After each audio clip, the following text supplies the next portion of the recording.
வணக்கம் மக்களே. இப்போ தமிழ்நாட்டு அரசியல் சூழ்நிலை பார்த்திங்கன்னா, நாம் தமிழர் கட்சியில் பயணித்தவங்க நேற்று எடப்பாடியாரை சந்தித்து அதிமுகவில் இணைத்து கொண்டார்கள். இதை பொறுக்க முடியாத சில தற்கூரிகள் பொங்கி எடுக்கிறது.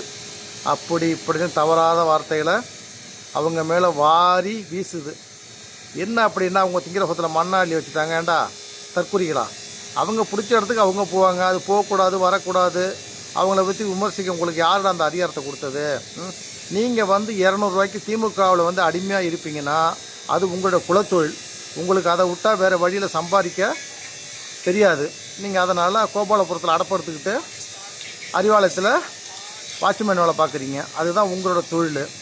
அவங்கவுங்க திறமையை கொண்டு அவங்கவுங்க பிழைச்சிக்கிறாங்க. உங்களுக்கு என்னடா பிரச்சனை அதில்? உங்களுக்கு 200 பணம் கொடுக்குறாங்களா? வருதா? அதுக்கு 4 பேரை திட்டுறீங்களா? 2 குவார்ட்டர் கொடுக்குறானா, கஞ்சா கொடுக்குறானா, குடிச்சிட்டு அதோட போங்கடா. அதை விட்டு ஏன்டா தேவையில்லாமல் இந்த வலைத்தளத்தில் அசிங்கப்படுத்துறீங்க? அசிங்கப்படுத்துறதுக்குல்ல, ஆனால் நீங்கள் ஆம்பளையாக இருக்குன்னு தெரியாது. பொட்டா போயிடலாம். முகத்தை காட்டுறதில்ல. ரோசா பூ வச்சுக்க வேண்டியது, சாமி படத்தை வச்சுக்க வேண்டியது, இல்லை ஊராம்பட்டி எவன் வீட்டு படத்தையாவது வச்சுக்க வேண்டியது. அந்தமாரி பேக்கேடை வச்சுக்கிட்டுலாம் நீங்கள் விமர்சனம் பண்ணுறீங்க. விமர்சனம் பண்ணால் ஆம்பளையாக இருந்தால் இந்தமாரி முகத்தை காட்டி உடம்புல ரத்தம் ஓடுனுச்சுன்னா, சூடு சுரணை வெக்கம் மானம் இருந்துச்சுன்னா இந்தமாரி தெளிவாக பேசி போடுங்கடா உங்கள் நன்மை தீமைகளை. நான் யாரையும் குறை சொல்ல விரும்பல. அந்தமாரி பேக்கையில் பேசுகிற பயல்களுக்கு தான் நான் போடுறேன் அந்த வீடியோ, போதுங்களா? ஏன்னா என்னைக்கு பார்த்தாலும் எது போட்டாலும் அதில் காணா போனா சீனாங்க. எனக்கும் பேச தெரியும். பொதுவேளை எப்படி பேசுறது மரியாதை நான் வடக்கத்தோட பேசிட்டு இருக்கேன். உங்களை தாண்டி எனக்கும் பேச தெரியும் எல்லா கெட்ட வார்த்தையும், புரியுதா இல்லையா? அதெல்லாம் செய்யக்கூடாது, பேசக்கூடாதுன்னு இருக்கேன். யார் வேணாலும் யார் எந்த கட்சினாலும் சேரலாம். அது அவங்களோட உரிமை, புரியுதா இல்லையா? அதை கேட்கறதுக்கு விமர்சனம் பண்ணுறதுக்கு உங்களுக்கு எந்தவித அதிகாரமும் கிடையாது.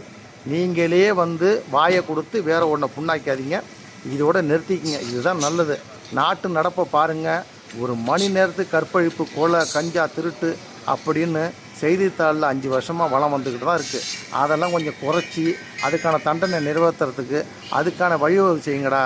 மக்களை நல்வழிப்படுத்தி சம்பாரித்து முன்னேறத்துக்கு என்ன வழி அதை பாருங்கள். அதை விட்டுட்டு சும்மா நச்சிங்க ஏதாவது வாயில் வந்ததெல்லாம் பேசிக்கிட்டு தேவையில்லாத விமர்சனம் பண்ணுறத நிறுத்திக்கிங்க. உங்களுக்கு ஒரு கட்சி பிடிக்குதா, அதுக்கு கொடியை பிடிச்சிட்டு போஸ்ட்டை ஓட்டிட்டு காலத்தை ஓட்டிட்டு போங்கடா. நீங்கள் போயிடுவீங்க. உங்கள் வருமுறை தலைமுறைகளும் அதே தொழில் செய்யணும்னு நீங்கள் நினைக்கிறீங்க. நீங்கள் வாழ்ந்துட்டீங்க. வருங்கால சங்கதியாவது வாழ விடுங்கடா மானங்கட்டவன்ல. ஆனால் எதுக்கு சொல்கிறேன்னா, இது எல்லாம் செய்கிற எந்த கட்சியில் உள்ள கொத்தடிமையாக இருந்தாலும் சரி தான், அவனுக்கான பதிவு தான் இது.